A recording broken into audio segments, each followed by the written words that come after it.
Ini akarnya. Kenapa sih Ridgway ini membahas tentang perdamaian? Sebenarnya titik tolaknya ya pengalaman beliau sendiri. Beliau banyak sekali mengalami kekerasan demi kekerasan dalam hidupnya.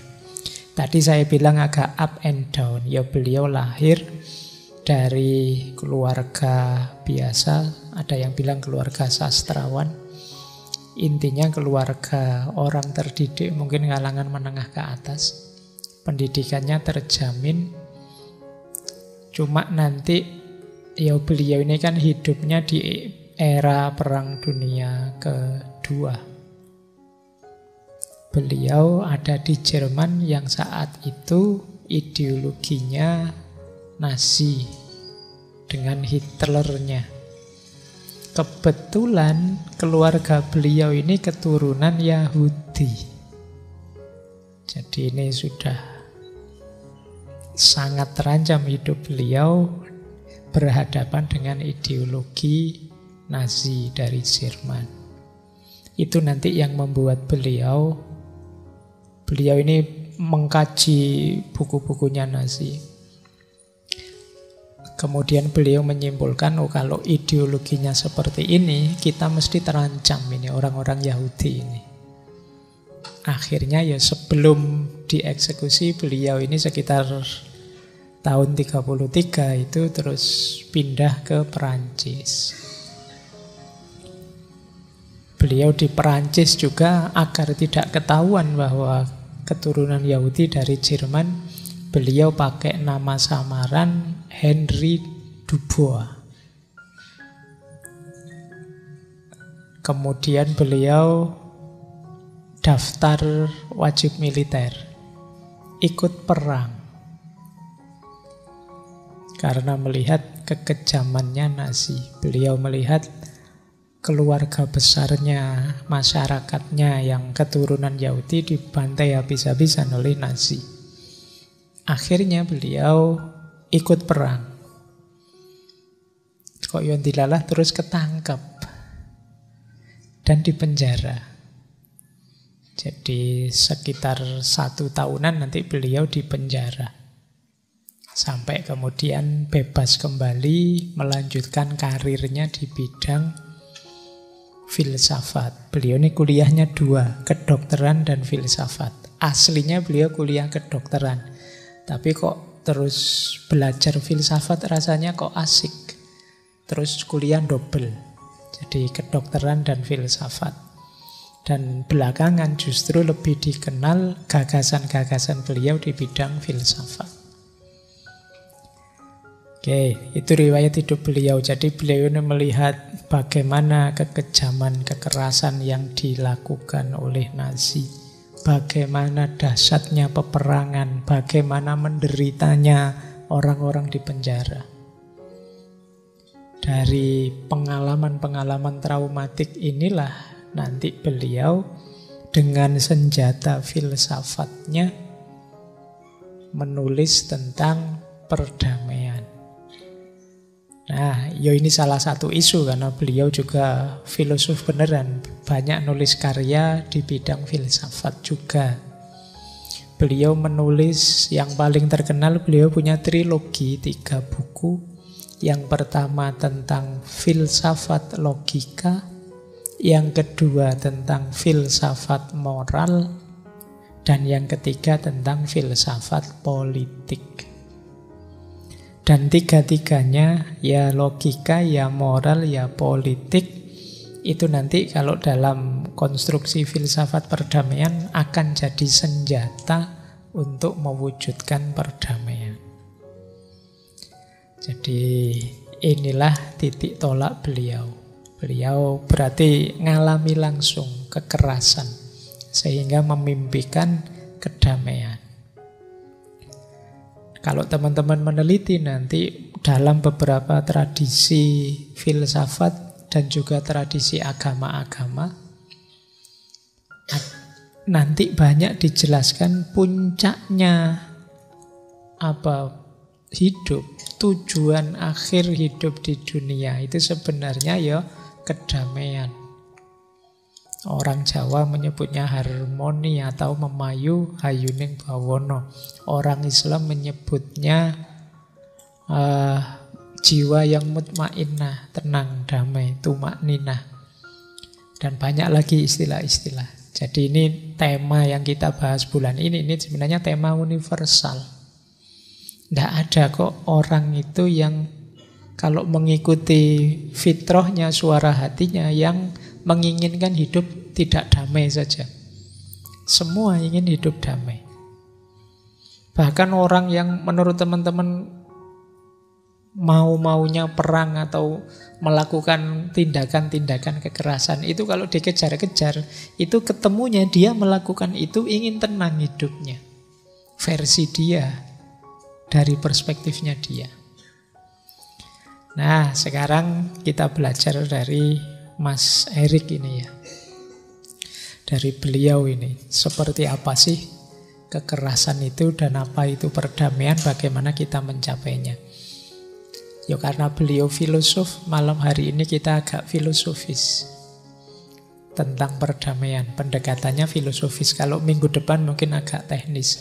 Kita ketemu Johan Galtung. Baik, kita mulai. Bismillah ya. Nawa itu belajar. Yang pertama kita awali dari pandangannya Weil ini tentang kodratnya manusia. Beliau ini berbeda, agak berbeda ya, tidak sepenuhnya berbeda dengan Aristoteles. Ini ada jargon yang sering juga saya kutip ya. Aristoteles kan bilang, manusia itu binatang yang berakal, animal rasional. Penciri utamanya manusia itu kan berpikir rasional. Nah, kalau Erik ini berbeda. Erik sini dia bilang, iya manusia itu memang punya ciri rasional, tapi manusia juga bisa tidak rasional. Jadi manusia itu sifatnya dualistik. Ia bisa rasional, bisa tidak rasional. Ya kalau bahasanya Al-Quran mungkin manusia itu oleh Allah diberi untuk takwa bisa, untuk mungkar bisa. Fa'alhamaha fujuraha wa taqwaha. Itu kalau pakai bahasa beliau ini bisa rasional, bisa tidak rasional. Jadi kalian tidak usah kaget kalau ada orang tidak rasional, kejamnya begitu, sadisnya begitu. Kamu bukan manusia berarti. Ya kalau versinya beliau ya tetap manusia sih, tapi yang dia aktualkan versi negatifnya. Seperti sering saya sampaikan, manusia itu bisa positif, bisa negatif. Kalian kan mau jujur bisa, mau bohong juga bisa. Mau membahagiakan, menggembirakan temanmu bisa, menyakiti temanmu kan juga bisa. Kamu muji-muji dia bisa, maki-maki juga bisa. Itu istimewanya manusia. Maka mari kita pedomani dulu, kalau di pikirannya Erik Weil ini manusia itu bisa rasional, bisa tidak rasional. Nah, kuncinya apa rasional dan tidak rasional ini? Kuncinya ada di akal budi, intelijensi. Jadi yang memilih akal budi, ya dia terus nanti hidupnya rasional. Yang meninggalkan akal budi jadinya irasional.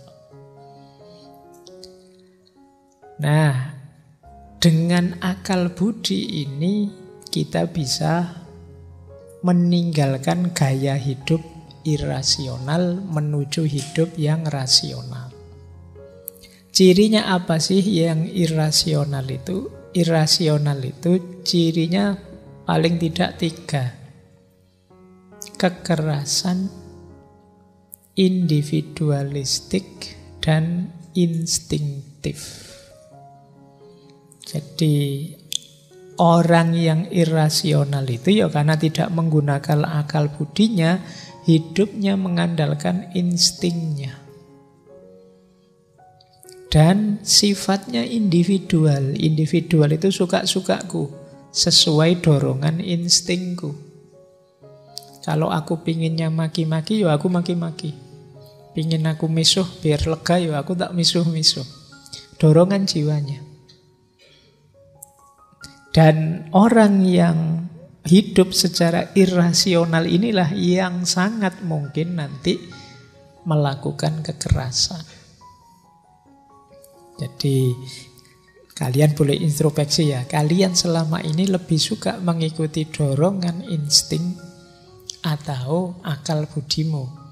Orang yang dikendalikan akal budi berarti kalau mau melakukan apa-apa dicerna dulu, ditelaah dulu. Tidak tiba-tiba diputuskan. Untung ruginya apa? Saya mau ngaji alasannya apa?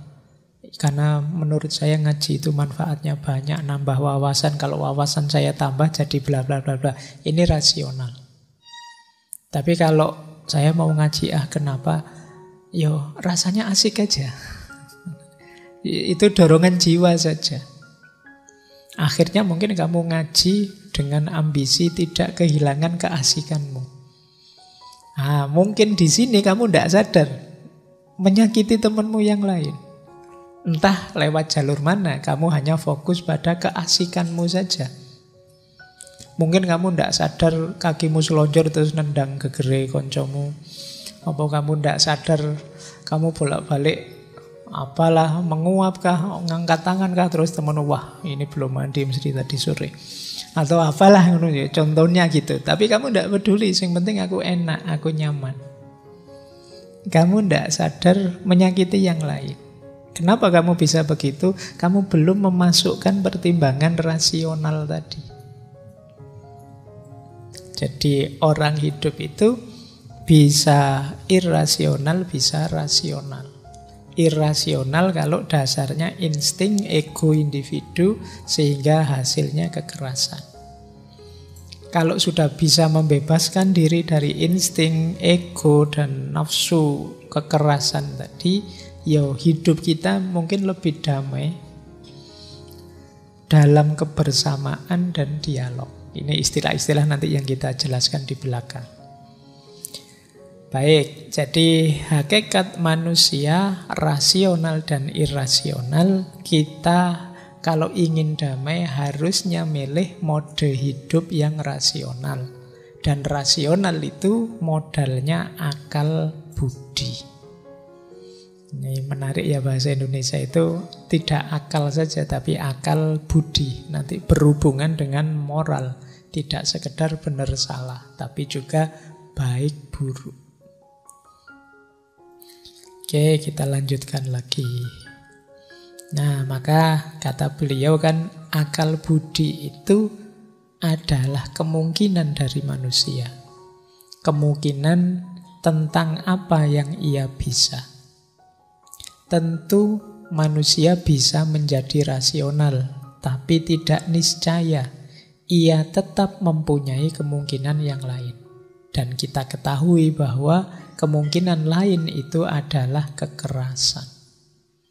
Berarti hidup ini pilihan, kamu ingin hidup rasional atau tidak rasional.